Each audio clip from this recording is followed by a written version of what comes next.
Y para mí ya el día anterior, antes de ir al colegio, cada día recuerdo que para mí era sufrir, ¿sabes? Y lo gestionas así, ¿no? Pues me como un yogur de más y ese yogur deriva en una tostada y la tostada en un bol de cereales y el bol de cereales en otro y luego y se hace un bucle y un atracón no es comerte 2 bocatas, es arrasar con todo.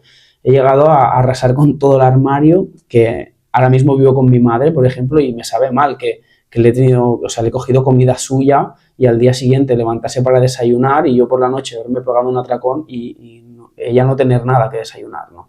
Que tampoco es nada terrible, pero sabe mal. Le diría que, bueno, que tuviera paciencia también porque es un proceso largo y doloroso y es así, pero que al final te llevas muchas cosas buenas porque llevas un aprendizaje encima que mucha gente no tiene y hace que seas, pues, lo que te digo, sensible, empático, te aporta, o sea, hace que tengas una serie de cualidades que quizás otros no tengan y eso al final en la vida te va a llevar a buen puerto.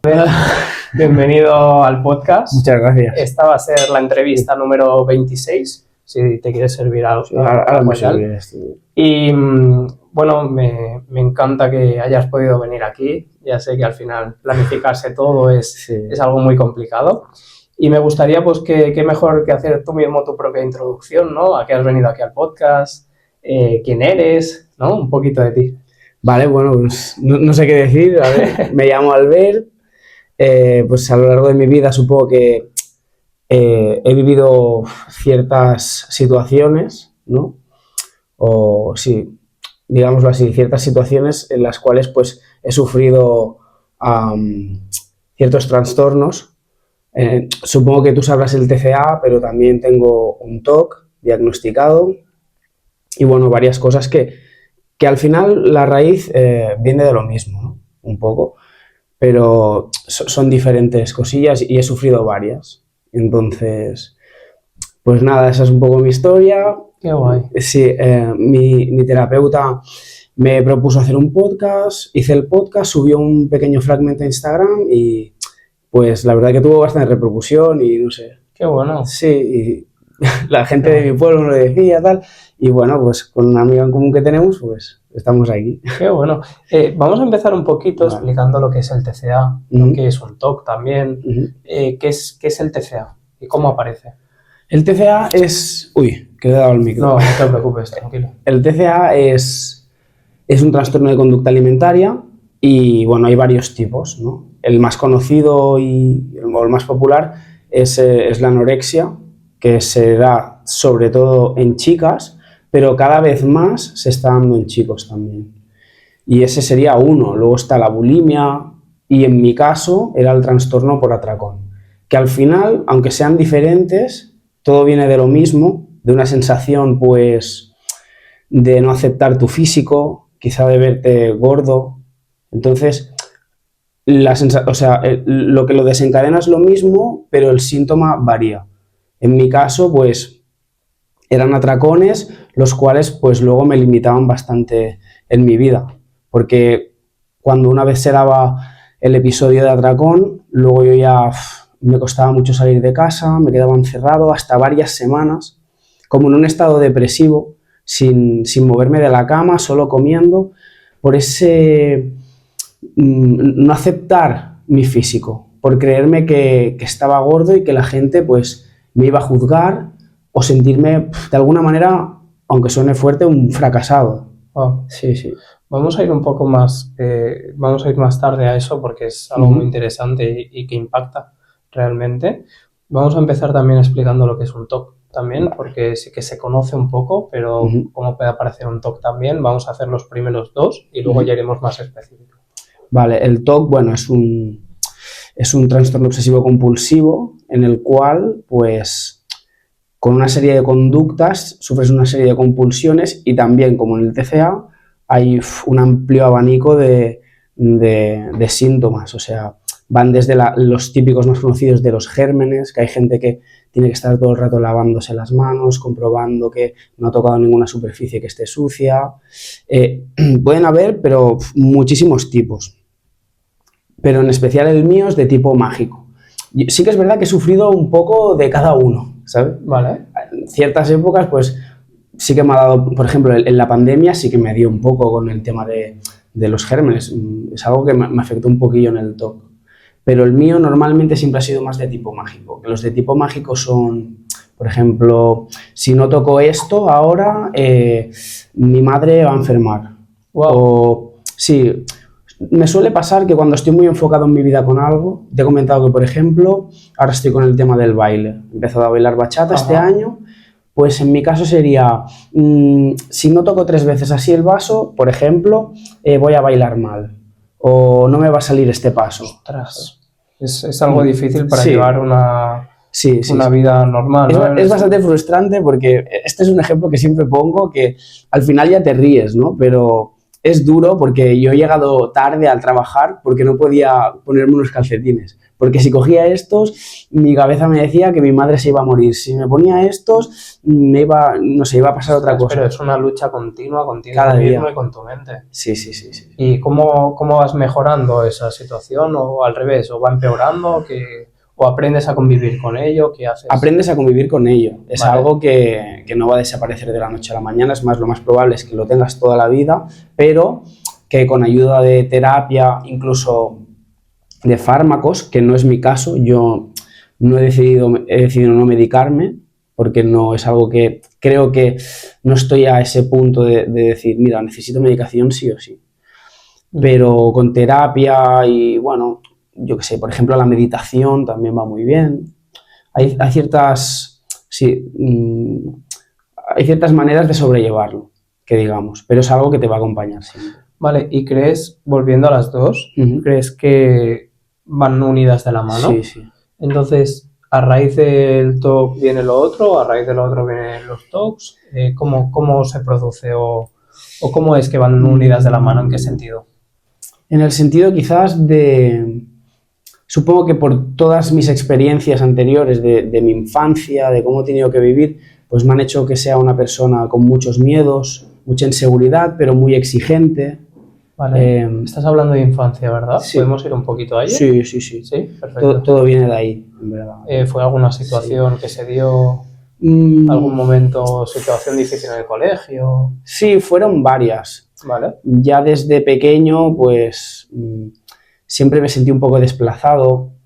La situación en casa con mis padres, esto no quiero que se malinterpreten ni nada, quiero decir, me llevo genial con mis padres, o sea, son unas bellísimas personas, los quiero un montón y han hecho lo que han podido, pero a lo largo de mi infancia, pues hubieron momentos en los cuales, pues quizás no supieron gestionar bien mi educación o cómo yo me sentía, quizá, ¿no? Porque ellos tampoco es que tengan la culpa, pero quizá no veían que había un problema que yo tenía. Claro, a veces es muy difícil darse cuenta, ¿no? También vamos como hijos, vamos sin manual y tristemente, pues correcto. Hay veces que por desinformación o por el hecho de no saberlo ver, es algo complicado. ¿Y puedes dar una situación un poco así más? Por ejemplo, yo me sentí un niño solo, es decir, como un niño que no tiene a nadie que le acompañe de la mano, por así decirlo, en el sentido de que mi madre trabajaba de noches, apenas podía verla, la pobre, mi padre pues no estaba pasando un buen momento y pues sentí que estaba un poco ausente en ese momento. Entonces, en vez de pasar más tiempo con el hijo, o con su hijo, mejor dicho, pues lo pasaba en otros sitios, no estaba muy por mí. También lo entiendo porque eran jóvenes, estaban pasando una situación que quizá no era la mejor para ellos a nivel emocional y no supieron gestionar al hijo de la mejor manera posible. Vale. Entonces yo me sentí muy solo. ¿Con qué edad te pasa eso más o menos o te empiezas a dar cuenta que te sientes solo? Ya es que no sabría decirte una edad concreta, pero ya desde los 6 años, cuando empiezas a tener un poco de memoria ya... Sí, al final los 6 años marcan...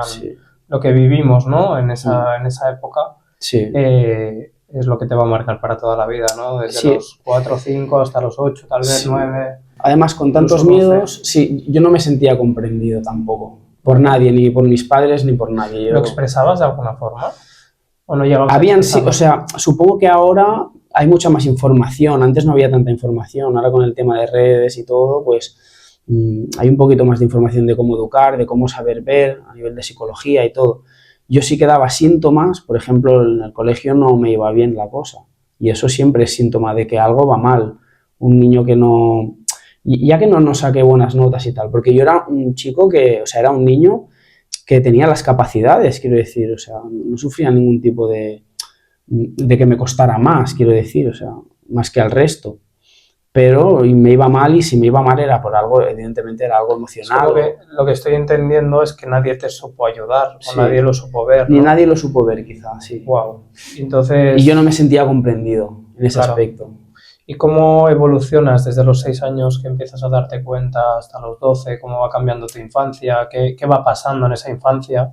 Pues yo siempre me había sentido así. Es decir, nunca me había sentido comprendido, siempre me había sentido muy solo, había tenido siempre mucho miedo y eso, pues nadie que me respaldara, que me ayudara y que me dijera, pues mira, esto te pasa por esto.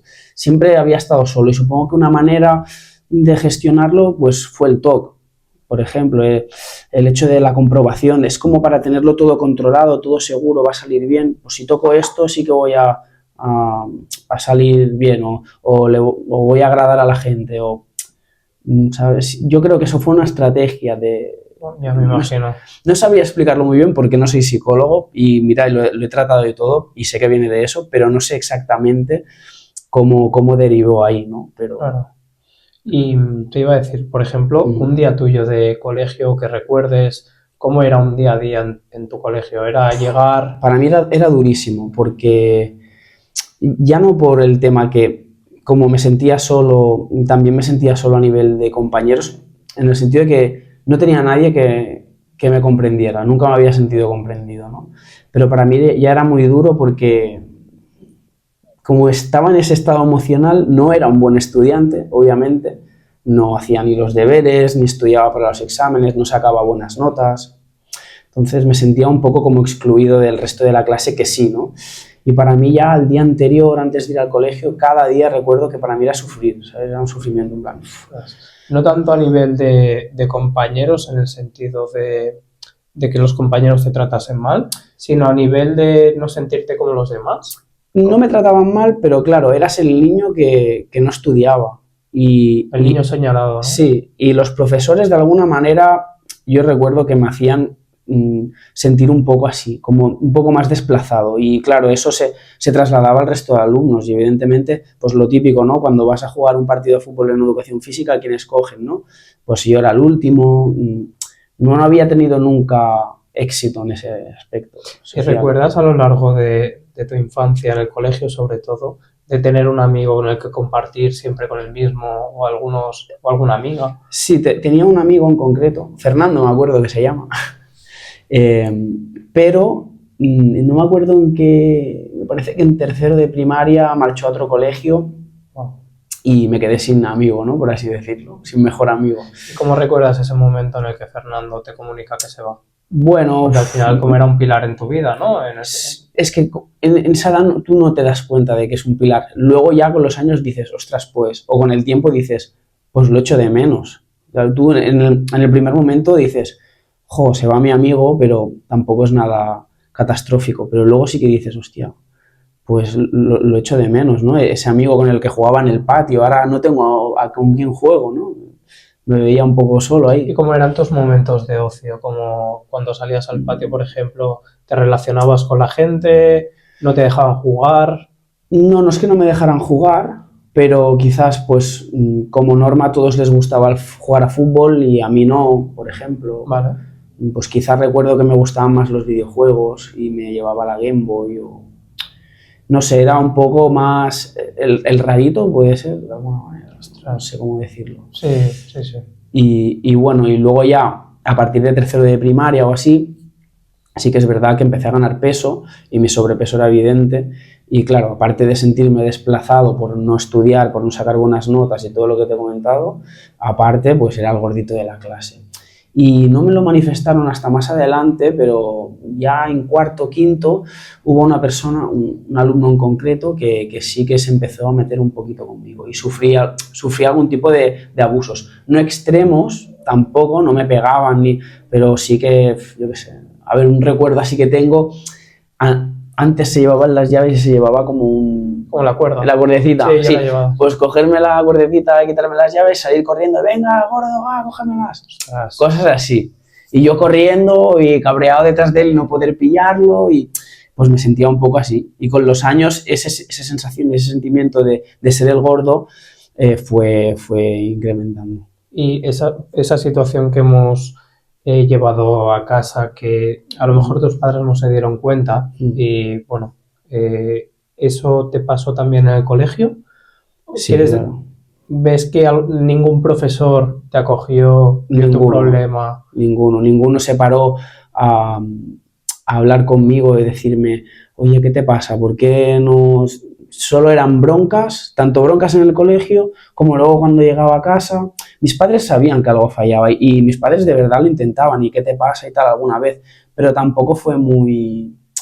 No sé, no pusieron demasiado ímpetu quizá, ¿no? O sea, lo preguntaban, pero como no sabían qué me pasaba ni sabían gestionarlo, al final iban tirando, ¿no? Y en el colegio, pues, era eso, todo broncas, pues eres el gandul de la clase, y me hacían, pues, sentir esa sensación de fracaso, de fracasado, de ser un fracasado y de que no le importo a nadie. Ostras. Por eso, porque yo siempre me había sentido así de pequeño, como que no le importaba a nadie. Y eso fue haciendo mella. Claro, al final es un pensamiento que tienes de forma diaria, ¿no? Y es algo que si tú te estás diciendo que no te valoras, que no vales nada y tal, al final se refleja en ti. Sí. ¿Y qué momentos puedes recordar tú que digas, wow, ha sido un momento bastante complicado por el que he pasado, o en un momento que tú hayas dicho, sobre todo educación primaria, que hayas dicho ya no puedo más?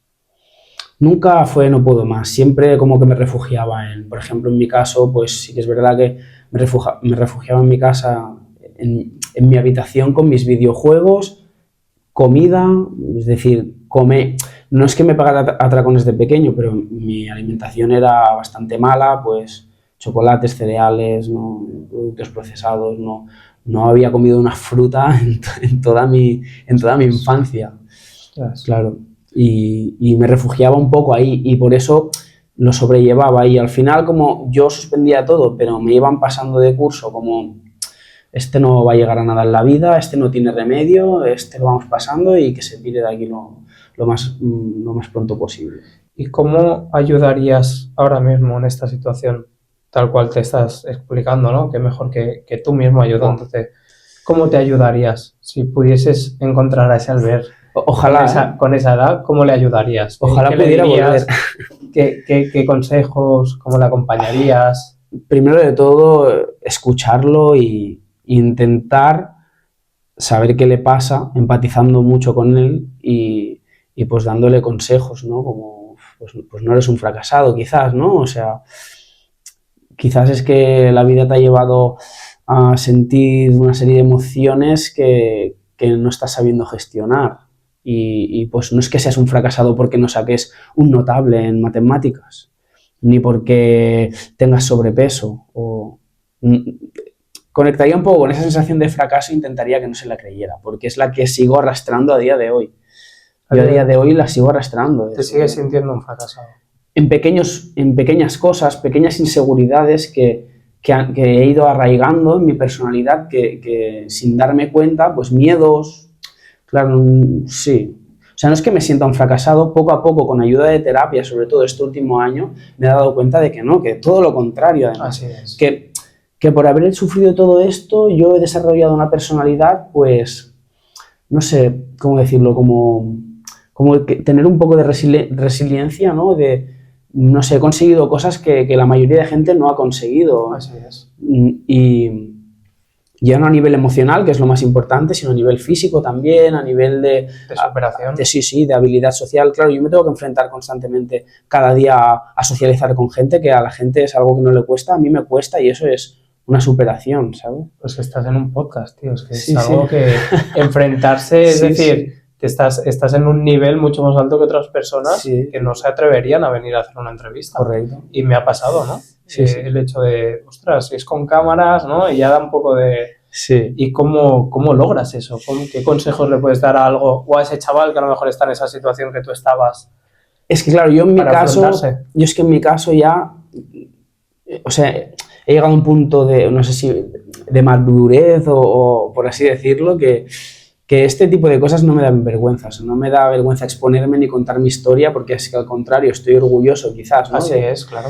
Y me avergonzaría quizás de otro tipo de cosas, pues quizás de, por decir algo, de salir un fin de semana, coger una borrachera, esto que nos ha pasado a todos, y hacer cosas que no, o decir cosas a alguien que no deberías. De eso sí que me puedo avergonzar, pero de... ¿Quieres antes de ser? No, estoy bien, vale. Muchas gracias. Claro.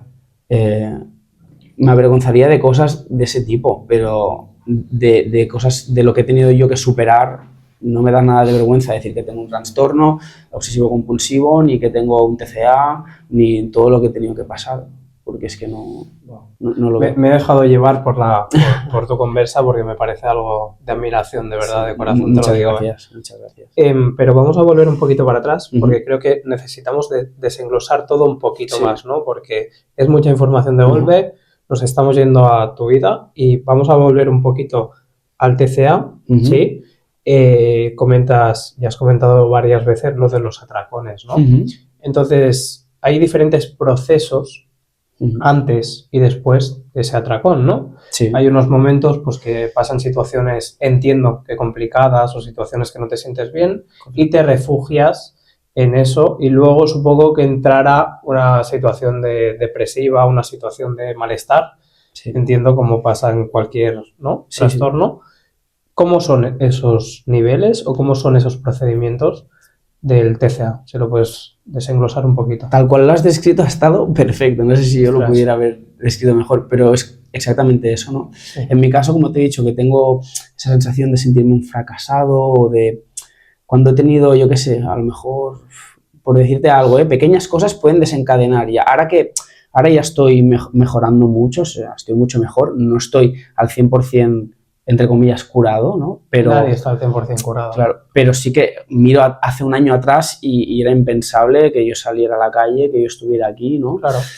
Y pues yo qué sé, pues pequeños sucesos en el día a día, de conectarte con esa sensación de ser un fracasado, de que algo no has hecho bien o algo no, pues eso ya me generaba un tipo de ansiedad que necesitaba refugiarme en la comida. Y era como después de cenar, ansiedad porque me siento mal, porque ha pasado cualquier tontería, y lo gestionas así, ¿no? Pues me como un yogur de más, y ese yogur deriva en una tostada, y la tostada en un bol de cereales, y el bol de cereales en otro, y luego y se hace un bucle, y un atracón no es comerte 2 bocatas, es arrasar con todo. He llegado a arrasar con todo el armario, que ahora mismo vivo con mi madre, por ejemplo, y me sabe mal que le he cogido comida suya, y al día siguiente levantarse para desayunar, y yo por la noche haberme pegado un atracón y ella no tener nada que desayunar, ¿no? Que tampoco es nada terrible, pero sabe mal. ¿Cómo es ese momento previo en el que está llegando el atracón? ¿Cómo te sientes? Una sensación de... Claro, es que lo pueden desencadenar varias cosas, pero en mi caso muchas veces es una sensación de vacío, de soledad quizás, de no sentirme comprendido en un momento complicado, y eso pues sentirme muy mal, mucha tristeza, mucho dolor, o sea, sentir un dolor y la comida que como si fuera anestesia, ¿no? Como durante un breve lapso de tiempo no pienso en nada, solo en comer, en saciarme y en sentir el placer, ¿no? Comiendo y evadirte un poco de todo. ¿Puedes decir si cada día de tu vida sientes dolor, frustración, sientes cosas negativas? ¿O intentas, ya claro, con todo el trabajo entiendo que llevas, o intentas solo ver lo positivo? ¿Cómo lo trabajas? Porque al final entiendo que tienes el demonio y el ángel, ¿no? Todo el rato. Correcto. Y uno te va diciendo una cosa y tú vas con el otro. Sí. Es que es una lucha continua, ¿sabes? Sí, digamos que siempre me he dejado llevar más por el demonio, ¿no? Ostras. Y cada vez más, pues repito, con la ayuda de terapia, voy haciéndole más caso al ángel, ¿no? Por así decirlo. Pero sí, yo cada día me dejo llevar mucho aún a día de hoy por los pensamientos negativos, pero lo bueno es que cada vez menos, y un poquito menos, y un poquito menos. Y sobre todo me han ayudado los trabajos del psicólogo, yo qué sé. Por ejemplo, el psicólogo me hacía ver cosas exponiéndome, ¿no? En el sentido de que tuve una época que no podía salir a la calle, como te he comentado, porque me daba vergüenza, y pues primero empezó pues saliendo una hora sentándome en un banco a la calle, ¿no? Y eso pues te hace ver cosas, te das cuenta de cosas, hostia, pues no soy el foco de la gente, hostia, pues empiezas a normalizar según qué físico. Te va haciendo pequeños clics que luego se transmiten un poco en no hacerle caso a ¿cómo me van a ver gordo si he salido y nadie me ha juzgado? Y hostia, encima le he caído bien a este chico, y ¿entiendes? O sea, vas haciendo pequeños clics que cada vez el demonio, por decirlo de alguna manera, esa vocecilla, va bajando un poco el volumen, pero sigue estando ahí, o sea, no te voy a decir que no está, porque sigue está, lo que pasa es que lo que más me ayuda es saber detectarlo, que es lo más difícil. Saber detectar cuándo te está hablando esa parte negativa o esa parte de la enfermedad. ¿Cómo lo haces? ¿Cómo lo detectas? ¿Qué herramientas utilizas? Muchas veces me dejo llevar aún por él, pero evidentemente tú sabes que algo no está bien, en el sentido de que esto que me estoy diciendo, este diálogo que estoy teniendo conmigo no me está favoreciendo, me está haciendo daño, esto no está bien, tú lo sabes. Cuesta bastante detectar, pero, por ejemplo, también con el psicólogo hice un trabajo ¿cómo te lo diría? Como de que ese ente, esas dos, me ha hecho gracia lo del demonio y el ángel, porque él me lo hizo con dos cojines, uno rojo y uno azul. Entonces me hizo un poco como si estuviera presente, ¿entiendes? Y yo tuviera una charla con él. Entonces, desde ese momento me ayudó a identificar más cuando me está hablando esa parte negativa y darle más pie quizás a la positiva. ¿Y en qué momento empiezas a detectar que en una gran mayoría de casos te habla la parte negativa? Es decir, porque tú estuviste años de tu vida haciendo y deshaciendo a lo mejor lo que creías que para ti era algo normal o algo que cada niño podía estar pasando, ¿no? ¿En qué momento tú te das cuenta de, ostras, tengo una parte negativa que me está hablando, no estoy actuando bien, pido ayuda de alguna forma? Porque al final estamos hablando que tu infancia hasta los 12 años primaria, nadie te estaba ayudando, nadie lo había detectado, pero hay algún momento en el que tú te cansas, ¿no? En el que tú ves un foco... Hasta de mayor. De mayor. Sí, sí. O sea, que estamos hablando que a lo mejor... Toda la vida. Ostras. Sí, sí, dándole bombo a y dejándome llevar por mis inseguridades y todo esto pues se ha afectado en muchas cosas. A la pareja, ahora no tengo pareja, ¿no? Pero cuando he tenido, pues ha sufrido, la pareja sufre este tipo de cosas, pero la pareja, tus amigos, tus padres, tus familiares, todo. Ostras. Todo. Sí, me imagino. Vamos a ir otra vez, perdona, sí, que no. vuelva para atrás. Estamos en la primera parte antes de que te viniese el atracón. Has explicado un poco todo el tema de la primera parte. Un poco esa parte emocional, ¿no? Claro. De sentirte mal. Puede ser un suceso o simplemente que tengas un día que te sientas solo, vacío. Ya me imagino. Son ese tipo de emociones que desencadenan que luego haya un atracón. Y luego viene lo peor, que después del atracón viene toda esa sensación en mi caso, de verme gordo, de sentirme un fracasado, de conectar con eso otra vez, de sentir que, hablando así, aunque suene fuerte, yo me miraba al espejo y me veía una mierda, o sea, me daba asco, ¿sabes? Esto es algo fuerte. Y ya no solo el físico, que también, que todo se traslada al físico, en mi caso, porque tengo ese pequeño trauma a nivel emocional con ser o no ser gordo, y también como persona. Es como, a ver, así como compararlo como si un alcohólico volviera a recaer, ¿no? Es un poco esa sensación de sentirte tú una mierda. Ya no a nivel físico, que también, porque me veía gordo, yo me veía al espejo y veía a una persona obesa. Eso es dismorfia, ¿no? Que tú no ves realmente, o ves la imagen en el espejo distorsionada.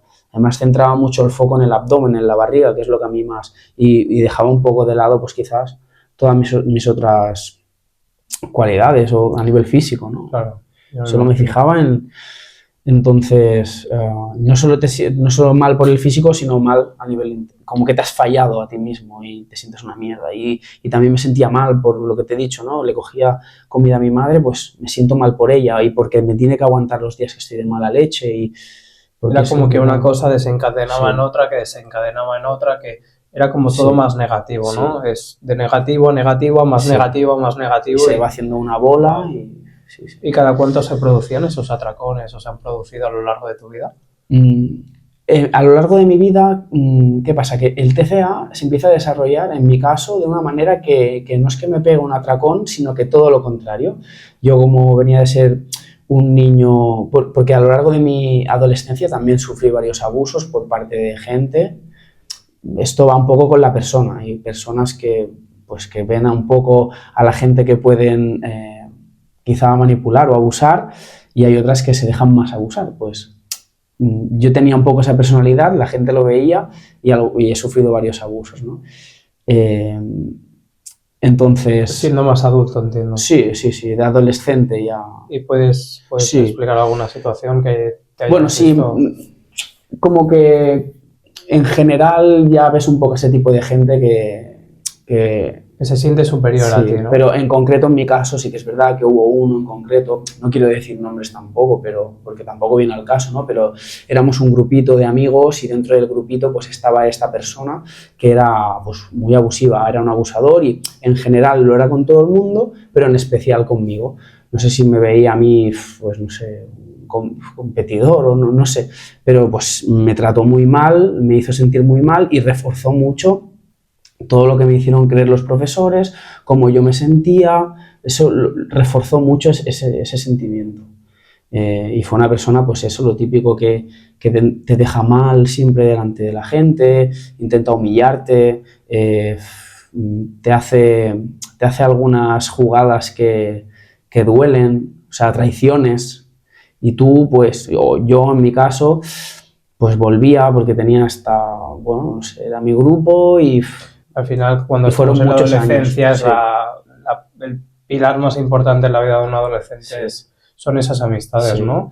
Y tú como experto que has pasado tu propia vida, que es lo que hablábamos antes, ¿no? El poder de grabarse, tú tienes ese expertise, ese don de poderle decir ahora a un chaval de 14, 15, 16 años que se encuentre en tu situación, que se sienta mal, que tenga un amigo que lo trata mal, ¿qué consejo le puedes decir a ese chaval?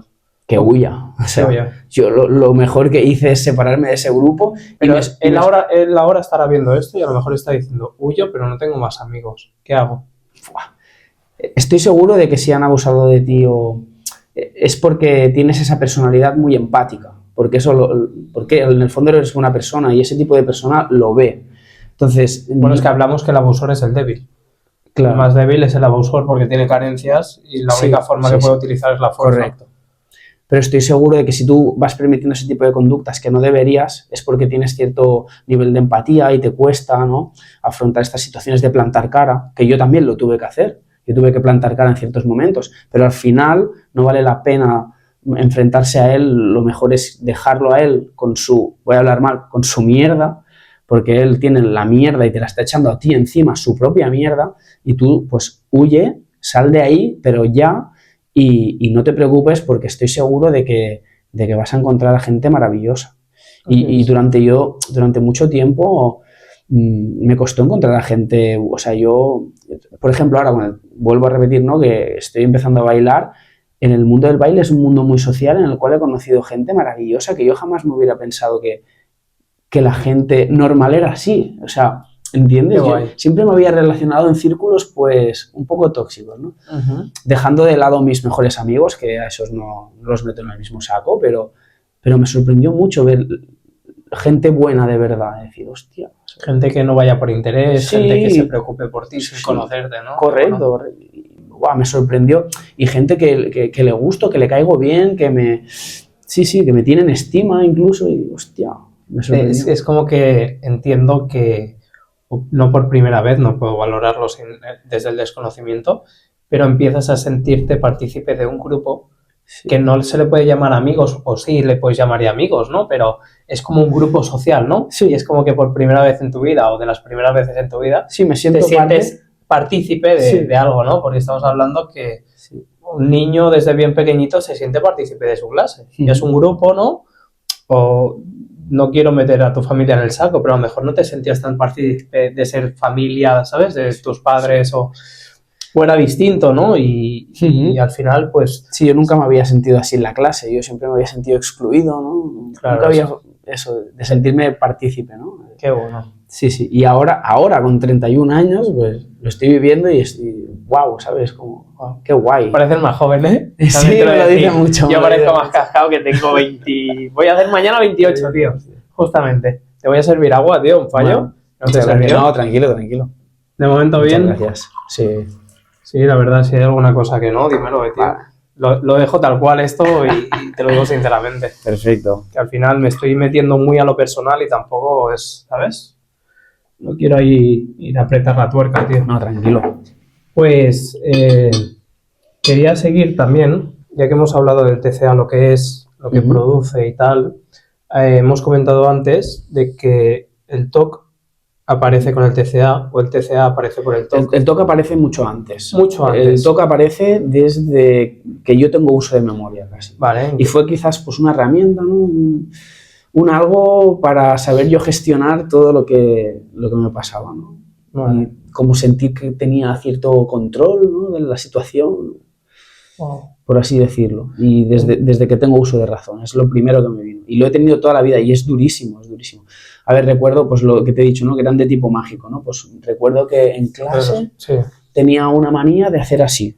Yo qué sé, ponerme así y decir algo. No me acuerdo qué era porque era pequeño, pero hacía así, tenía que decir algo. Si no, pues no recuerdo qué pasaba por mi mente, pero iba a pasarme algo malo, ¿sabes? O no iba a ser aceptado, o lo que sea, tenía que hacerlo. Y claro, pues tantas veces los compañeros empiezan a fijar y dicen, tú, tío, ¿qué te pasa? ¿Estás loco? Mira, este tío hace cosas raras, ¿sabes? Casi nunca se me ha notado. Esta es la vez que recuerdo que se me ha notado, pero siempre he disimulado muy bien el TOC. Pero eso me genera mucha más ansiedad, porque el hecho de yo tener que estar conteniéndome o, yo qué sé, por ejemplo, tengo que tocar la pared, pues claro, hacerlo así como disimuladamente, eso genera como mucho estrés. Pero eso, a lo largo de tu vida, entiendo que siguen estando esos pequeños TOC, ¿no? Ahora que estoy mejor emocionalmente, están, porque a veces son cosas que es que me aparecen. Por ejemplo, el terapeuta me dice que no les haga caso, o sea, que eso supone enfrentarse a una incomodidad enorme durante mucho rato. Si lo tienes que hacer, lo haces. O que no lo haga. O sea, si mi cabeza me dice que tengo que tocar esto, que me aguante. Y esto a mí me produce mucha incomodidad, mucho nerviosismo, pero durante media hora tengo un mal cuerpo. Oye, perdón, que he tocado el micro. Tengo un mal cuerpo, pero es que no te puedes imaginar, la sensación es muy desagradable. ¿Cómo le podrías decir a alguien cómo es esa sensación de tenerte que aguantar? Es como una ansiedad, que se va prolongando, que no puedo tocarlo. Y es como que refuerza un poco el pensamiento que tú tienes, ¿no? En el caso de, si no toco esto, yo qué sé, va a pasarme algo malo, yo qué sé, el caso más heavy, voy a enfermar, voy a coger esta enfermedad, ¿no? Pues si tú no lo tocas, tú estás media hora que te crees que estás desarrollando esa enfermedad, por decir de algo. Y guau, es algo extremo, ¿eh? Y tienes que aguantarte. Y de esta manera, al final, pues cada vez se va haciendo, como le vas dando menos bola al pensamiento, cada vez va desapareciendo un poco más. Pero a veces son cosas tan pequeñas que yo no me doy ni cuenta y ya las he hecho. Como por decir una palabra por dentro. Yo qué sé. No sé, ponerte ejemplos. No, pero te sale una palabra que a lo mejor tienes que decir sudadera y lo tienes que decir por dentro. O no, o simplemente no. Es decir, no, a lo mejor te llega algún momento de la conversación que tienes que decir el no, entiendo. Sí, pero por dentro. Por dentro. Yo ahora hablando así contigo no me pasa, pero a lo mejor estoy entrenando solo. Claro, no estás con estímulo. Claro, vamos a ir a eso. Ese es el tema. ¿En qué momentos son donde aparecen estos pensamientos más negativos, ¿no? Lo que hemos hablado del demonio. Ajá. En momentos de que estás solo, entiendo, que no estás en un círculo social, que estás en casa, en la habitación, ¿no? En esos momentos suele aparecer más. Ostras. Pero sí que es verdad que recuerdo, yo estuve unos años trabajando en una fábrica donde hacía turnos y todo, y recuerdo que al hacer noches me costaba más controlar el TOC. Y además me venía mucho el TOC dentro de la jornada, porque... Como por ejemplo, ¿cuáles te venían? ¿Los recuerdas? Sí, a ver, ¿qué me pasa? Tuve un tipo de TOC que, por ejemplo, cuando veía a una persona que tenía ciertos valores que yo no compartía, pues... era como que si yo me acercaba a esa persona me iba a inculcar, o sea, me iba a pegar esa parte de su personalidad. Y yo eso era algo que no puedo, porque yo soy una persona que tiene ciertos valores claro. y para mí eso es lo más importante. O sea, yo es que no sé, voy a poner el ejemplo, ¿no? De un compañero que teníamos que recoger algo para el turno, dejárselo limpio, y una vez lo dejó otro a nosotros y yo lo quería limpiar para el siguiente y me dijo un comentario como, el perro es mío, ¿sabes? Entonces eso a mí me genera como, hostia, esta persona, tío. ¿A qué viene ese comentario, sabes? Sí, es como, no me gustaría tener los valores de esa persona. A mí me han dejado esto, bueno, pues yo al turno siguiente se lo limpio, no me importa. Yo, mi de esto, no le voy a hacer la putada al otro, ¿sabes? Pues me recuerdo que en el trabajo me pasaba mucho eso, porque estuve con un compañero un tiempo que me generaba mucho este tipo de TOC, pero puede ser esto o puede ser cualquier otra cosa. Por ejemplo, alguien que en su día a día no practique deporte y se tire a la bebida y fume.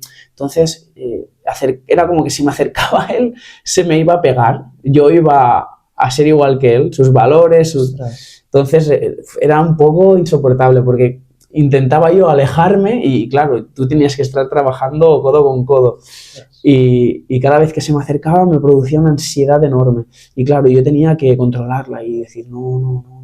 ¿Y tú crees que mucha gente que ha pasado tus situaciones, no? Porque lo que me está sorprendiendo más es que tú has pasado una infancia muy dura, has pasado unas situaciones muy complicadas, no te has sentido valorado y tal, pero eres, yo creo que de las pocas personas que ha escogido el camino bueno, ¿no?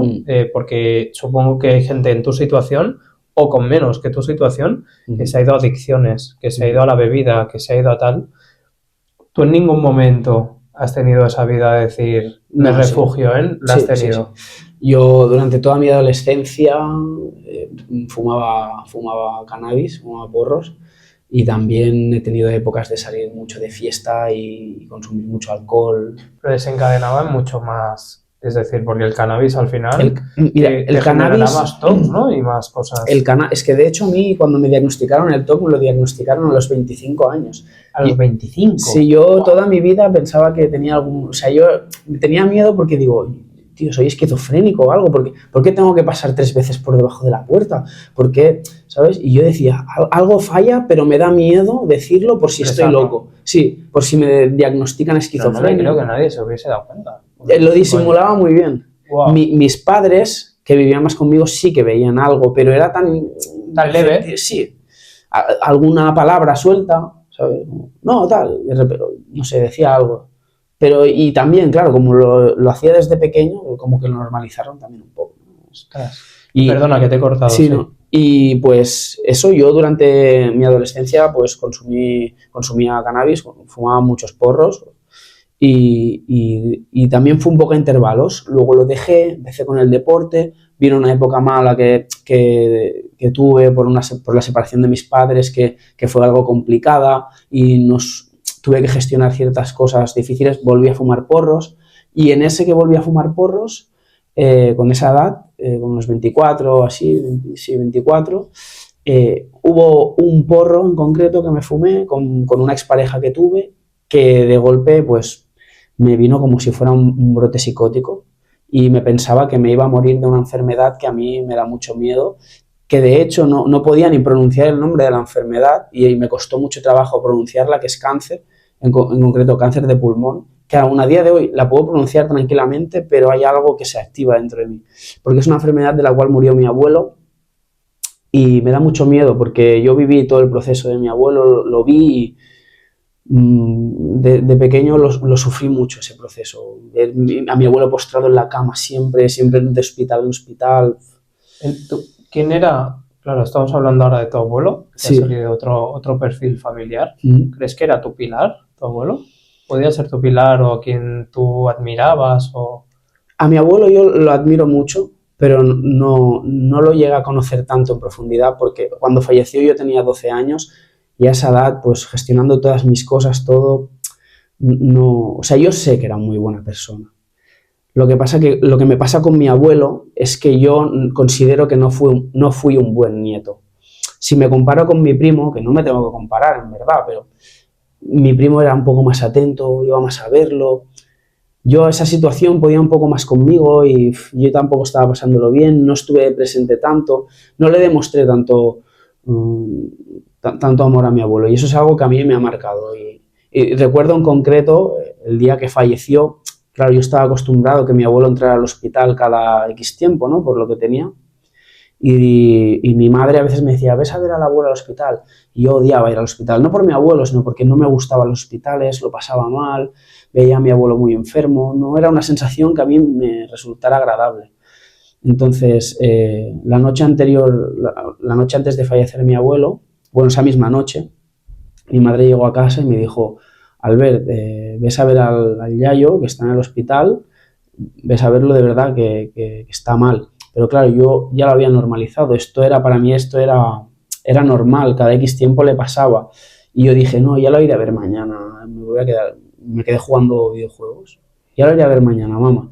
Y justo esa noche falleció y eso a mí me marcó un poco, ¿sabes? En plan, hostia, que no he podido despedirme de mi abuelo, me he quedado en casa jugando videojuegos. Eso es algo que me duele, ¿sabes? Haberlo hecho. Pero yo te voy a decir una cosa, ostras, me parece que te estás tirando un lenguaje muy negativo hacia ti. Puede ser. Y creo que ese lenguaje negativo al final es algo... Yo creo que tú actuaste de la mejor forma posible, es decir, no siempre para querer es necesario actuar como los demás, ¿sabes? Ya. Yo creo que el recuerdo que tienes hacia él es Sí, bonito. Y aquí nos han inculcado, que me voy a meter en un fregado, pero que la muerte es algo triste, ¿no? Y se nos ha inculcado desde bien pequeñitos que se ha de llorar por esos familiares. Pero es que en otros sitios hacen una fiesta, no por la muerte, sino por lo vivido en sí. Entonces, yo soy de este parecer, y siempre se lo digo a mis padres, yo me puedo morir mañana y no le tengo miedo a la muerte. Hoy estoy haciendo lo que quiero, mañana haré lo que quiera seguro, y si fallezco, lo que quiero es que la gente haga una fiesta. Y hay gente que no se lo toma bien, pero al final yo quiero que compartan por lo que hemos vivido, pero aquí nos han inculcado el llorar. Y el llorar es algo egoísta, es decir, no lloramos por la persona en sí, porque a lo mejor, no quiero decir que es lo mejor que le podría haber pasado a tu abuelo, pero en un momento de sufrimiento, ¿qué nos queda, no? Seguir sufriendo o irnos. Y al final, el llorar por alguien, creo, mi punto de vista, es algo egoísta. Lloramos porque no podemos compartir más con esa persona. Pero si fuésemos a su piel, a lo mejor ya ha vivido lo que tenía que vivir, ¿sabes? Y se ha ido en el momento que se tenía que ir. Y yo creo que el despido, si nos ponemos en un momento de espiritual o así, lo puedes hacer en cualquier momento, ¿sabes? Escribiéndole una carta, comunicándote con él. Y no es necesario recibir algo, una respuesta, porque si no volvemos al egoísmo. Pero si lo haces desde tu interior, yo creo que ha habido una comunicación ahí de que no soy psicólogo ni mucho menos, ni lo quiero hacer, es mi punto de vista, ¿eh? Pero te has comparado con tu primo lo hacía de su forma y tú lo has hecho de la tuya. Es que al final...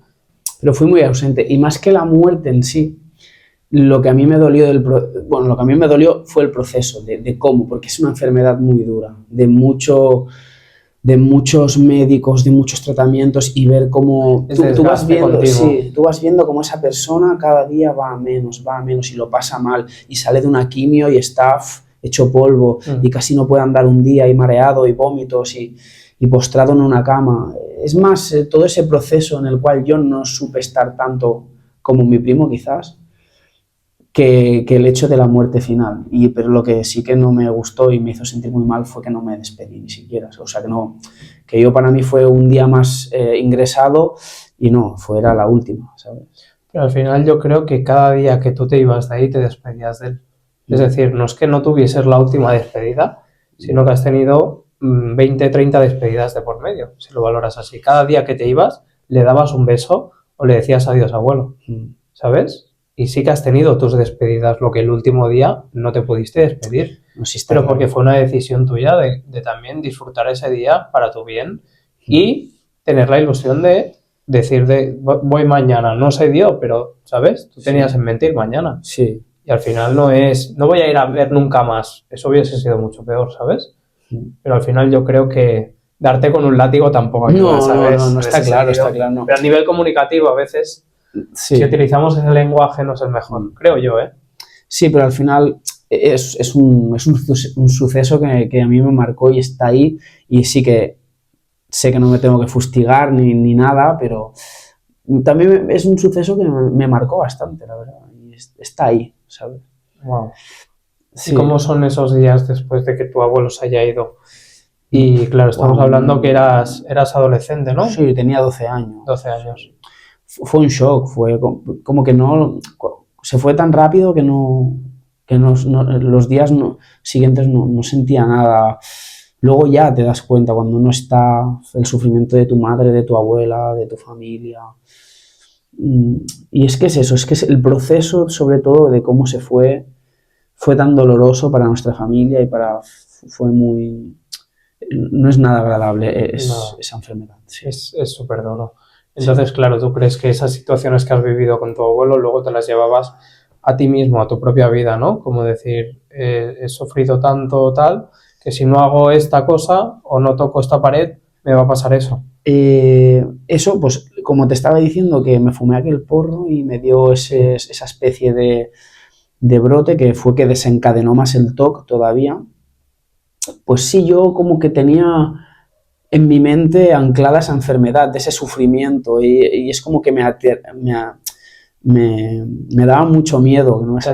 Me aterraba mucho el poder sufrir esa muerte. O sea, creo que, yo que sé, al final, si te mueres de otra cosa rápido, pero es tan largo, tan doloroso, que es lo que más miedo me da, ¿no? Morir de eso.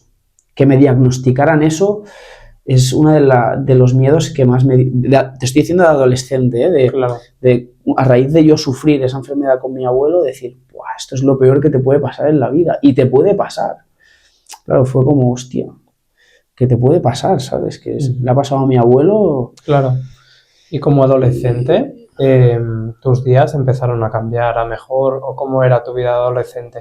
Estamos hablando que en primaria te sentías apartado, te sentías, con frustraciones en el colegio. ¿Cómo es tu cambio de preadolescencia o adolescencia? Siguió igual en el camino de sentirme solo y tal, pero empecé como a desarrollar una especie de conducta al yo sentirme solo, necesitaba siempre un referente paterno y lo buscaba siempre en otras figuras, ¿no? Y a lo largo de mi vida he ido buscando esa serie de reconocimiento en esas otras personas que yo admiraba, diferentes personas, a lo largo de mi vida. Yo qué sé, un entrenador de kickboxing, por ejemplo, patinaba en skate, yo hacía skate, pues me acuerdo que se llamaba Marc Molina, era ya adulto, pero era de los que más me gustaba cómo patinaba, ¿no? Entonces yo lo admiraba y para mí era un referente, ¿no? Yo buscaba un poco los referentes estos en diferentes personas, por el hecho de no tener uno yo de verdad, no tener un referente paterno de verdad, ¿no? Sentía que mi padre estuvo un poco ausente en ciertos momentos, entonces yo lo buscaba un poco fuera.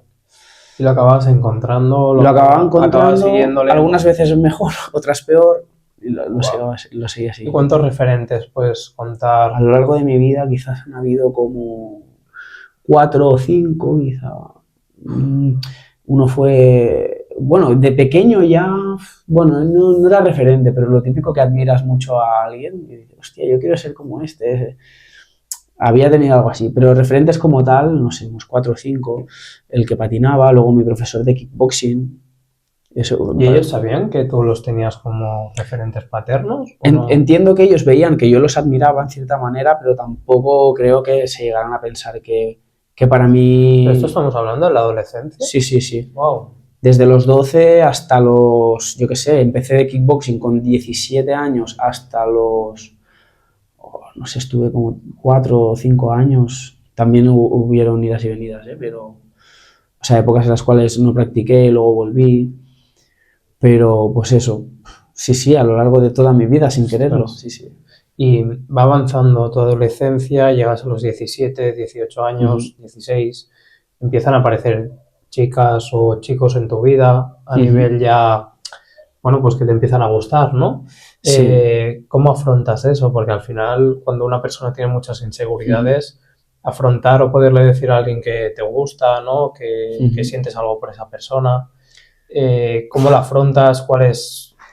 Pues bastante mal, porque mis primeras experiencias a nivel sentimental fueron malas, en el sentido de que no fueron correspondidas. Recuerdo que pues en mi adolescencia me enamoré mucho de una chica, pero estuve enamorado toda mi adolescencia. Era un poco mi amor platónico, que ahora me paro a pensar y quizás el hecho de que fuera tan inaccesible era lo que fomentaba un poco ese sentimiento de tenerla idealizada, ¿no? Que luego con los años llegaron a pasar cosillas entre nosotros, tonterías, pero bueno, hubo algo y luego ya dices, hostia, pues tampoco era para tanto, ¿sabes? Pero en el momento de adolescente yo sufrí muchísimo con esta chica, pues por eso, porque no fue correspondido. Yo estaba muy, muy enamorado de ella, además era mi mejor amiga en ese momento y yo sufrí mucho porque ella no me quería igual que yo a ella. Y ese rechazo para mí también me marcó bastante. Sí, ¿en qué sentido? Mucha inseguridad a nivel emocional con las chicas. Claro, es fomentar otra vez eso de no eres suficiente, eres un fracasado. ¿Tú crees que ese lenguaje hacia ti, ¿no? Ese verte en el espejo y no sentirte bien contigo mismo desencadenaba en rechazos sociales de otras personas? Es decir, porque cuando tú te muestras a otra persona de forma insegura, con miedos, ¿no? Pues quedarte solo, sin tal. ¿Crees que eso también afectaba a que la gente de forma tal te tratase mal? ¿Sabes? Es decir, que la gente se sintiese superior a ti, de alguna forma. Porque si tú estás yendo a alguien hablándole así, mirando hacia el suelo... No, porque no era mi caso. O sea, tú te mostrabas socialmente abierto, sí, yo gracioso... Nunca, sí, exacto. De hecho, hubo un pequeño cambio. Es raro eso, sí. Normalmente. Quizás es que nunca, siempre he sido como de... Es que nunca me he hecho... O sea, yo por dentro sí me hacía pequeño, yo sí que me sentía una mierda. Pero de cara afuera, ¿no? Sí que me sentía muy mal, pero luego de cara afuera pues lo sobrellevaba. Y en la adolescencia, ya en clase, pues como yo no aprobaba, no hacía nada, pues empezaba a hacer bromas, tonterías y... Era un poco el payasete, tampoco payaso, pero un poco el payasete de la clase tal vez. Pero seguía sufriendo pues bueno, no tan fuerte ya. O sea, en mi adolescencia ya no fue tan marcado el rechazo por parte de la clase. O sea, ya era el que hacía bromas, pero yo me sentía excluido porque yo era el payasete, el que no aprueba, el que, ¿entiendes? Toda la gente sacando notables y era el que con el que se reían un rato, pero luego no lo quiero en mi grupo para hacer el trabajo, ¿entiendes? Claro, pero tú mostraste a lo mejor que esa forma de hacer el payasete... Sí. Claro, yo me aburría mucho en clase. Sí, claro, porque si te ríen una broma y dices, hostia, me están riendo la broma, ¿no? Pues, y fui un poquito así. Fue ya casi al periodo, o sea, estoy hablando de segundo, de tercero, de eso, ya casi al final. Claro. Pero adopté un poquito esta actitud. Y entonces volvemos al tema de las chicas, ¿no? Tienes esos dos amores que no son correspondidos, más o menos, me has dicho, ¿tienes algunos? Uno. Uno, sí. ¿Y cómo empiezas o cómo te das cuenta que tienes ciertas limitaciones a nivel de relacional o a nivel de... ¿Sabes? Porque al final ya empiezas a entrar en la vida adulta, ¿no? Te empiezas a comer menos la cabeza, empiezas a sobrellevarlo, empiezas a ver que las cosas no van bien, porque claro, ya estás con 17, 18, 20 años. Claro. ¿Cómo es esa etapa de la vida?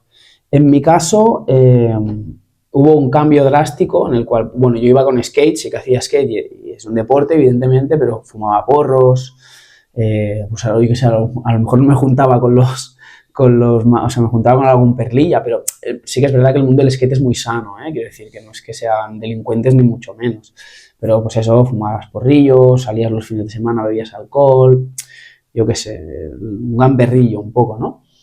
Pero hubo un punto así como de inflexión en el cual decidí o sea, hacer deporte y apuntarme a kickboxing, y todo vino a raíz de también varios sucesos. Me atracaron una vez en un tren, un marroquí, que no porque sea marroquí, pero en este caso lo era, y me atracaron y eso me dio mucha rabia.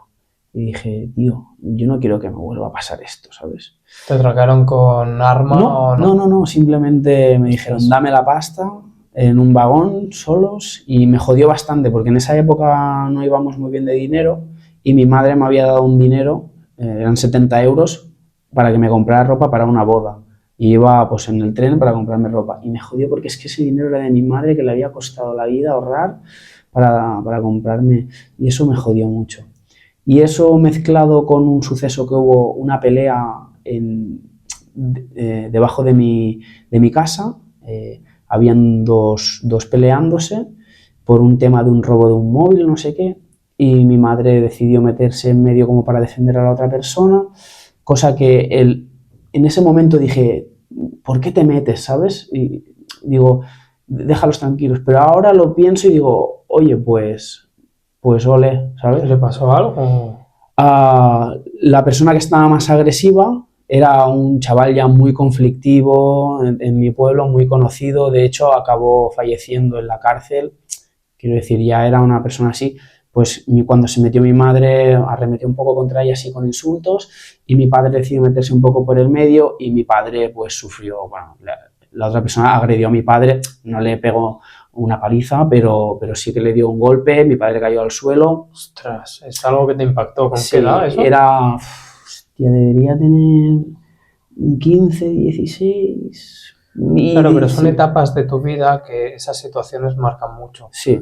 Porque al final son pequeñas cosas, ¿no?, que van pasando, que al final, si lo englobas todo, son momentos puntuales que marcan y en ese momento en concreto... Y los recuerdas tal cual estuvieses ahora allí. Sí. ¿Verdad? Con 31 años, sí. Ostras, qué heavy. Y a raíz de ahí, pues dije, me voy a apuntar a kickboxing. Esto a mí no me va a pasar más. Es más, bueno, yo le cogí mucha rabia, ¿no?, a esa persona, y como yo lo veía rondando por mi pueblo, dentro de mi cabeza decía, algún día te la voy a devolver. Luego no se dio el caso porque pasó lo que te he dicho anteriormente. Y luego también ahora con la edad pienso, coño, no hubiera servido de nada, esa persona tendría lo suyo y por eso actuaba de esa manera. Quiero decir, son cosas que piensas de chaval, ¿no? Que ahora mismo no me siento orgulloso de haber pensado eso, ¿no?, en ese momento. Pero en ese momento es como... Pero en ese momento sí, pues no sabía gestionar, yo sentía mucha rabia por todo lo que he vivido en mi infancia, por todo lo que he vivido en mi adolescencia, y ahora encima tengo que soportar esto, pues esto no va a volver a pasar. Y me apunté a kickboxing. Y dentro del kickboxing, pues como empecé a hacer deporte, yo fumaba, recuerdo que fumaba tabaco y porros, y cuando empecé con el tema del deporte me empezó a gustar mucho, empecé a ver que tenía cualidades, o sea, empecé como a decir, hostia, tío, que esto se me da bien, o sea, es que sirvo para algo, ¿sabes? En ese momento que empiezas el kickboxing es cuando te empiezas a dar cuenta de que sirves para algo. Sí, porque a mí ya se me daba bien el skate, se me daba muy bien, pero digo, bueno, es una cosa que se me da bien, puntual, y ya está. Pero es una de tus mayores etapas de validación, quiero decir, sí, de sentirte bien contigo. Claro, yo siempre me había sentido un fracasado, claro, el chico al cual abusaban de él, claro, por el chaval este que te he comentado antes del grupo y por otras muchas personas, ¿no? Y con el skate y con el kickboxing es cuando empezaste a ver que Albert tenía valores, que, ¿no? Con el skate, sí, con el skate empecé a sentirme validado de cierta manera, ¿no? ¿Pero por ti o por los demás? Por mí. Por ti, bueno, qué bueno. O sea, el reconocimiento que me daban los demás hacía que yo dijera, hostia. Qué bueno. Y los dos deporte, estamos hablando, o sea que es de las mejores medicinas. Sí. Claro, yo, y dejé una cosa por otra, también te lo digo, no, o sea... No lo llevaste los dos. No, dejé el skate un tiempo y esto que empiezas a salir de fiesta con los amigos, tal, pues lo dejé un poco más apartado y luego ya vino la época del kickboxing. Y en el kickboxing, pues eso, empecé a ver que se me daba bien, empecé a ver que empecé a adelgazar, no solo a adelgazar, me empecé a poner fuerte, la gente me lo decía, tenía reconocimiento. Y bueno, pues si antes tenía el referente del skate, el chico que te he comentado antes, en este caso empezó a ser el profesor de kickboxing. Entonces ya ese era mi referente, mi modelo. ¿Y crees que el deporte pudo ser en tu vida también como un psicólogo? Sí, o sea, yo sin el deporte, vamos, el deporte me dio la vida, o sea, cambiaron tantas cosas, ya no a nivel físico, sino a nivel cognitivo también, me ayudó a pensar mejor, coño, que dejé los porros y todo. Entiendo, claro, que con el deporte, con el kickboxing, primero dejé el tabaco. Cambias juntas también, ¿no? Entiendo. Claro. El dejar skate, que es una vida también, pues eso, de tabaco, de porros, pasas al kickboxing y empiezas en una vida un poco mucho más sana. Más saludable, porque empiezo así, ¿no? Empiezo con el kickboxing, luego dejo de fumar tabaco, luego veo que fumar porros tampoco me beneficia, porque el día de los asaltos llego y me muele la ya vas a competir. Sí, llegué a competir. Wow. Sí. Y hay un podcast que te aconsejo mucho, que hicimos con Juli, sí, con Juli, que hoy justamente, si no me equivoco, sí, hoy o mañana está haciendo su combate. Hoy, ¿no? Hoy me parece. Sí, lo sé. Está haciendo soy admirador de él, sí me gusta. Mira, pues mira, si alguna claro, vez... como estuve un poco en el Mundí, además estuve en el Mundí en esa época. ¿Lo has llegado a conocer? No, en persona no, pero he llegado a ir a verlo. Muy bien, muy bien. Pues la verdad es que es un tío 10, ¿eh? Sí, me parece que tiene el gimnasio en Blanes. No, en Premià d'Alt, no, aquí al lado. Sabía que estaba por aquí. Aquí al lado, y hicimos el podcast allí en su gimnasio y es un tío de 10. Sí. Y también volvemos a lo mismo, su historia es que es en parte parecida a la tuya, ¿no? Que no tenía validación en el colegio, que era el malote, que le decían que solo iba a llegar para bueno, basurero, como si fuese algo malo. Es que la gente es muy parecida, por eso estoy atando a que kickboxing, boxeo, cómo salva a la gente, ¿sabes? Mucho. Qué bueno, tío. Y pues eso, dejó el tabaco, dejó los porros luego, y luego aparte, por el tema de competiciones, tengo que dar peso, empezó a cuidar mi alimentación. Mi alimentación era nefasta, o sea, era de comer macarrones cada día, pizza, nuggets, cosas de estas. Y empezó a cuidar más mi alimentación y bueno, me pegó un cambio radical. Y claro, eso pues también la gente me lo dice, ¿no? Y dice, hostia, pues estás más fuerte. Me ven en vídeos haciendo un combate o me ven dándole al saco y digo, hostia, tío, qué bien se te da, no sé qué, flipa. Y empiezo a recibir un poco esa validación por parte de la gente, que no sé hasta qué punto era bueno o no. Pero te llega mucha validación de golpe. Claro. De pasar de nada de validación a pasar a mucha, también es difícil de gestionar, ¿no? ¿Tú encuentras alguna situación en la que te encuentras que alguien te está validando mucho o demasiado y te agobias o no? No en exceso, Claro, entiendo, no sé, desde el desconocimiento, entre poca validación a mucha validación, entiendo que a lo mejor priorizamos mucha validación, ¿no? De pasarte desapercibido a que no sé. Claro, es que como decía, yo me sentía un fracasado, como que no era popular, y ahora de repente pues la gente, hostia, qué bien pelea. Entiendo eso de los 17 a los 20. Sí, 20 y pico ya. Luego es que yo estuve 3 años seguidos haciendo kickboxing, luego lo dejé, estuve 1 año haciendo pesas solo, luego volví al boxeo en otro gimnasio y hice solo boxeo durante 1 año, ¿sabes? Estuve también compitiendo y competir tampoco, o sea, competí a nivel amateur, no sé, o sea, que tampoco fue gran cosa, ¿no? Pero sí que hubieron. ¿Y en qué momento llega esa ayuda psicológica, ¿no? Que estamos hablando, que claro, ya creo que llega como un poco tarde, entre comillas, sí. Porque estamos hablando de que al final te lo has guisado y te lo has comido tú todo, ¿sabes? No sé, los dolores de cabeza, los malos pensamientos que habrás tenido, pero es de admirar todo lo que has tenido que afrontar tú, además siendo un niño, ¿sabes? Supongo que sí, ¿Y en qué momento llega esa ayuda psicológica o en qué momento decides acudir a un psicólogo para decir, oye, tengo cosas a pulir o no sé lo que me pasa, ¿no? Pues en el momento de que te estaba comentando antes, que me fumé ese porro, que me dio un brote. ¿Qué te pasó el brote? Ahí ya no pude controlar, o sea, en este caso en concreto era el miedo al cáncer de pulmón, ¿no?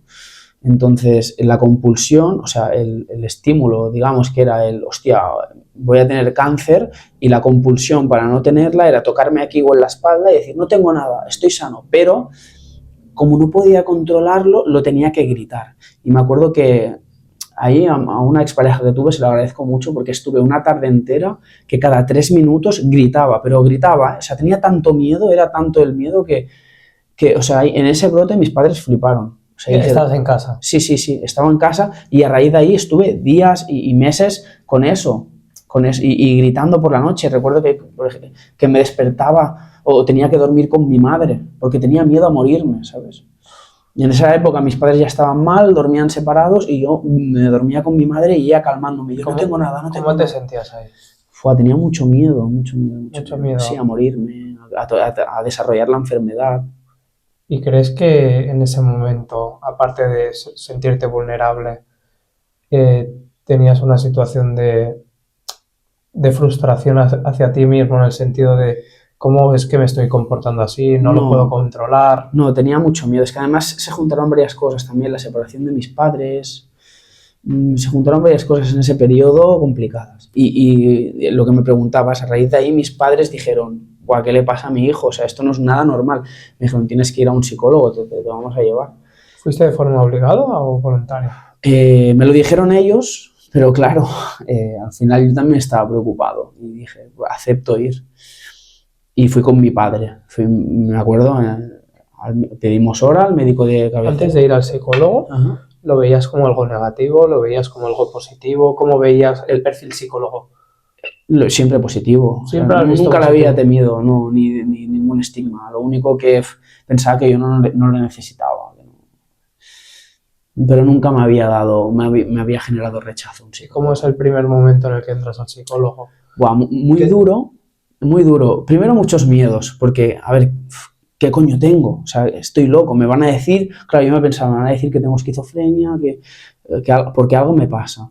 Entonces, yo le voy contando a la psiquiatra, en este caso, que es la que me hizo el diagnóstico, todo lo que me pasaba, tal, y al final... ¿Con tu padre o tu madre al lado entraste solo? Sí, entré con mi padre. ¿Y cómo tu padre sabía todo lo que te pasaba o se sorprendió de escucharte? Se sorprendió un poquillo, pero es lo que te digo, ellos ya veían cosillas. Vale. No te lo sabría decir al 100% porque no estoy en su cabeza. Perdona que te corte tanto, pero es que tengo tantas preguntas sí. Que en el momento te las hago porque luego se me olvidan. Es un tema amplio. Y entonces empiezas, perdona, a hablar sí, no, con el empiezo psicólogo. a decir todo lo que me pasa, pues los gritos tal cual, porque es que además eran gritos de estoy bien, estoy sano, gritando, del miedo que tenía que gritarlo y tocarme aquí o en la espalda. Entonces yo se lo explico y una vez me hace el diagnóstico me dice, mira, tú lo que tienes es un trastorno obsesivo compulsivo y tienes también, me dijo que tenía en ese momento como rasgos de Tourette. ¿Sabes? El síndrome de Tourette, pues tenía un poco por el tema de los gritos y tal. Y para mí fue un poco, vale, no estoy loco. De hecho, yo se lo decía a la psicóloga y a la psiquiatra. Y ella me decía, mira, la diferencia entre un loco y uno que no está loco, en tu caso, es que tú tienes miedo a estar loco y el loco no sabe que está loco. O sea, no tiene ese miedo, ¿sabes? Él no se da cuenta. Él se lo cree, lo que pasa por su cabeza. Pero tú eres consciente de que tocar esto porque te pasa algo por la cabeza no es normal, ¿sabes? Y dije, vale, pues no estoy loco, ¿vale? Pero fue duro, porque también en ese momento te diagnostican algo de por vida y digo, ya, el diagnóstico ya está, que era lo que a mí me daba miedo. ¿Y cómo crees que ese diagnóstico, tú claro, lo estás recibiendo pasados los 20 años, entiendo, un diagnóstico? 25. No es lo mismo recibir un diagnóstico con 25 años que haberlo recibido con 14 años. Claro, fue un shock. ¿Cómo crees que te hubiese afectado recibir un diagnóstico o te hubiese ayudado recibir un diagnóstico en la adolescencia? Ni idea, no sé, quizá me hubiera sentido peor, claro, como eres un poquito más adulto, sí que es verdad que a lo mejor tienes más herramientas para gestionarlo. Yo creo que lo hubiera gestionado peor. Sí, yo creo que sí, no tienes tantas herramientas, seguramente como eres más pequeño te hubieran obligado a medicarte, no sé cómo me hubiera sentado a mí la medicación, que estoy a favor de ella y sé que en muchos casos es necesario, pero yo no lo he visto necesario, no lo he visto oportuno y en mi caso he decidido no medicarme, que seguramente me hubiera beneficiado, pero no sé, soy muy reacio y como lo controlo más o menos sin ella, pues prefiero prescindir. De hecho, se lo he comentado al psicólogo muchas veces y no a este, porque he tenido varios psicólogos, ¿no? A lo largo de mi ¿Crees vida. que es aconsejable cambiar de psicólogo? Sí, claro, es que si ves que la cosa no avanza, que dices, tío, estoy yendo al psicólogo y es que no mejor, o sea, no hay un cambio, no veo cambios a mejor. Sí, cambia, prueba, porque ir probando va bien. Sentido, a ver qué psicólogo se adapta más a mi situación, quién está más especializado en tu caso, porque psicólogos están especializados en muchos ámbitos. Claro. ¿Sabes? No solo en uno en concreto. A lo mejor ese psicólogo, en tu caso en concreto, pues quizá no te puede ayudar tanto como otro que sí que es más, que sabe más de ese tema en concreto. Yo sí que lo recomiendo. Claro. Yo he cambiado y todos me han ayudado y todos me han aportado algo, ¿eh? Y ese es el tema. A partir de los 25, ¿cómo cambia tu vida hasta los 31? Porque estamos hablando de que es tu última etapa en tu vida, Sí. de los últimos 6 años. Bueno, es una etapa ya más de madurez, pues con todo lo que no me han enseñado de pequeño y he tenido que aprender solo, pues más o menos ir sabiendo gestionar las cosas y de mucha madurez. Y un periodo en el cual pues ocurren muchas cosas también, pues tuve una pareja muy importante en mi vida, me fui a vivir con ella, luego viene la pandemia, luego viene la ruptura, luego volvimos a dejarlo. Ostras.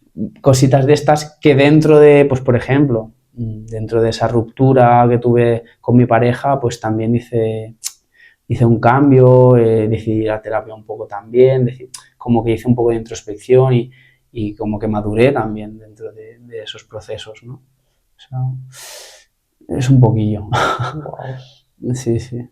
¿Cómo tú crees también, ya para ir acabando, si volvieses atrás, ¿cambiarías cosas o lo dejarías todo tal cual ha estado porque te han hecho ser la persona que eres ahora? Estoy orgulloso de la persona que soy por lo que he vivido, pero creo que se puede gestionar o llevar de otra manera, claro, sin tener que vivir tanto sufrimiento, ¿sabes?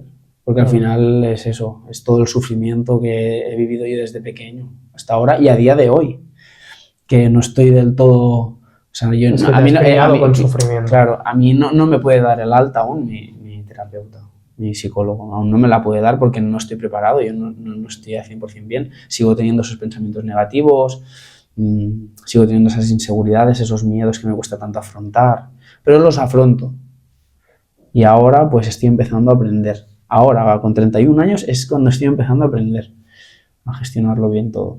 ¿Y de qué forma aprendes o de qué forma empiezas mirando hacia ti, mirando hacia tu entorno, cambiando de lugares? Sí, cambiando los patrones, realmente. Antes me daba miedo irme un fin de semana por el tema de las comidas, porque qué voy a comer, me voy a engordar, me van a mirar mal, no me podía ir de viaje, pues vete de viaje, a ver qué pasa, ¿sabes? Enfréntate. Luego vas y te das cuenta de, pues no me he engordado, pues no he comido para nada lo que suelo comer, he comido, yo qué sé, hamburguesas, pizzas, tal, y además he socializado y me lo he pasado bien y nadie me ha juzgado, enfrentándote y cambiando este tipo enfrentándote a esos miedos. ¿Y cómo son tus conversaciones internas contigo mismo? Claro, depende del momento. Sí que es verdad que tengo esa tendencia, ¿no?, a hacerle caso a esa parte negativa por ejemplo, con el tema del baile me pasa mucho que a veces hay ciertos sitios donde se baila bachata que se llaman sociales, en los cuales pues es una discoteca normal, pero la gente baila y te sacan a bailar y tú bailas, sacas a bailar. Entonces, enfrentarme a eso, aunque llevo un tiempecillo ya, a mí me cuesta, ¿sabes? Y ahí tengo muchos diálogos internos. Mi cabeza me dice, buah, no salgas a bailar, o sea, no bailes que la vas a cagar, te vas a equivocar y vas a demostrar que eres un fracasado. Entonces ahí viene la otra parte de, bueno, pues si te equivocas es parte del proceso, es necesario, todo el mundo se equivoca, no bailas mal, ¿entiendes? Es como un poco... Pero tienes que enfrentarte a ello, ¿sabes? No te puedes quedar en casa y pues no voy porque me da miedo. No, voy con miedo y lo gestiono. El miedo. Es como todo. Y me enfrento, me expongo a ese miedo. Como el psicólogo me hizo, pues sales a la calle. También hubo un trabajo que, pues lo que te digo, 1 hora en un banco, luego fue 1 hora y un paseo, luego fue entrar a tiendas. Entrar a tiendas a mí, ¿Sí? Me daba un miedo y una vergüenza, pero tenía que entrar. Y lo que buscaba el psicólogo un poco es que también aparte de exponerme a la gente, que supiera gestionar, pues que me viniera el dependiente y ¿qué necesito? No sé qué. Y a ver cómo yo salgo de ahí, ¿sabes? De, hostia, ¿qué le digo? ¿Y cómo afrontarías, última pregunta, cómo afrontarías si ahora tú vas por la calle y te vuelve a soltar comentarios de cuando eres adolescente, ¿no? Por ejemplo, estás gordo, en el caso de gordo ya no me lo creo. ¿No te lo crees? No. Vale, pero... Ya sé que no estoy gordo. ¿Pero tú crees que ese comentario negativo, de estar gordo o de no vales para nada o quizás no sabes hacer nada? Sí, mira, quizás uno que me afectaría, quizás no estás gordo, pero hostia, tienes el abdomen un poco o faltan abdominales aquí, ¿sabes? ¿Y te han soltado esos comentarios alguna vez? Alguna vez, sí. ¿Y cómo los has afrontado? ¿Qué has hecho? ¿Tu reacción? Me han dolido mucho y he tenido que gestionarlo. ¿Te lo has callado? Bueno, claro que le voy a decir, sí, pues mira, pues ahora mismo sí no estoy muy definido, cualquier tontería. Es que claro, estando en el mundo del fitness también que es más estético y la prioridad es esto, hay mucho de este tipo de comentarios, aunque sean en broma. Sí. Claro, al final y yo trabajo en un gimnasio, quiero decir, estoy ahí. Y bueno, o yo qué sé, o alguien que entrene, que no tiene por qué ser en el gimnasio, ¿no? Que te suelte un comentario de este tipo, que no es la norma. También te digo, ¿no? Que, por ejemplo, tú ves a alguien sin camiseta y que tiene un poco de barriga y no le vas a decir, la vaya barriga.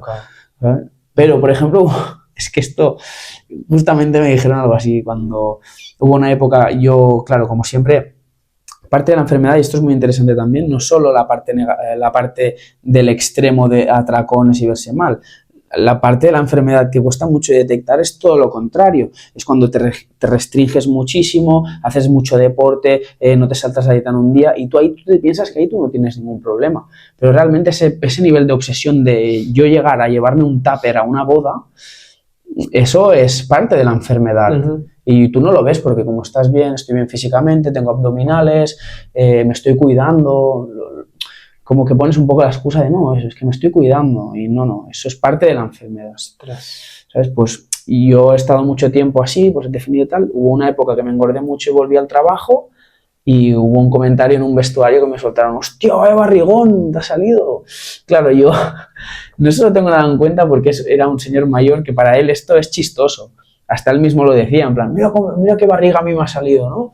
Pero claro, él no tenía en cuenta que yo tenía este tipo de enfermedad y a mí eso me hundió, ese día me hundió. Y llegué a casa y me pegué un atracón. O sea, por ese comentario, cositas de estas, ese comentario desencadenó un atracón. Es que a veces la gente no es consciente, ¿eh? Y no los juzgo, porque... Claro, de cuando empiezas a valorar o tú lo haces como un comentario que le harías a cualquier colega y depende a quién le puede afectar mucho, más o menos. Y ya para ir acabando, me gustaría que te definieses tú primero, a ti mismo, en 2-3 palabras. ¿Qué cosas te dirías a ti? O sobre qué estás orgulloso, o sobre... Bueno, yo soy una persona sensible, porque soy sensible, no en el sentido de que me afecte todo normalmente, sino que pues soy muy empático, ¿no? Sensible, comunicativo, siempre intento comunicar y decir cómo me siento, lo que ha pasado y lo que estoy sintiendo. Y no sé, y ya no sé qué más decir. Y resiliente puede ser, no lo sé, bueno, supongo, sí.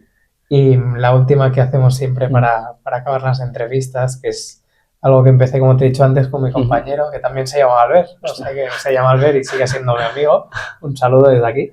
Él utilizó el método en las primeras entrevistas de hacer, bueno, de escribir en 2 palabras o en 3 lo que había sido esta entrevista para ti. Y la verdad es que me gustaría acabar así contigo también.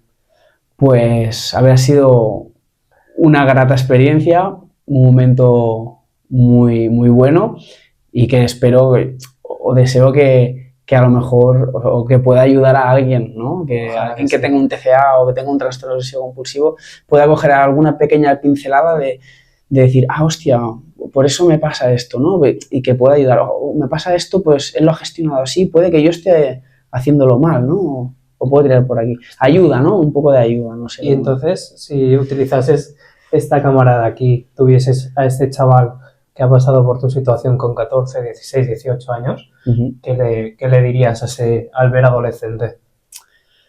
Le diría que, bueno, que tuviera paciencia también porque es un proceso largo y doloroso y es así, pero que al final te llevas muchas cosas buenas porque llevas un aprendizaje encima que mucha gente no tiene y hace que seas, pues, lo que te digo, sensible, empático, te aporta, o sea, hace que tengas una serie de cualidades que quizás otros no tengan y eso al final en la vida te va a llevar a buen puerto.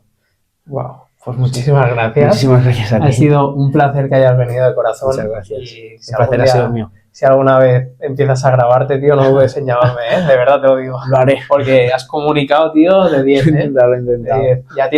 Ahora ya tienes el skate, el kickboxing, la bachata y ahora a grabarse. Sí. Pues nada, muchísimas gracias de corazón. A ti. Qué guay, tío. ¿Está molado?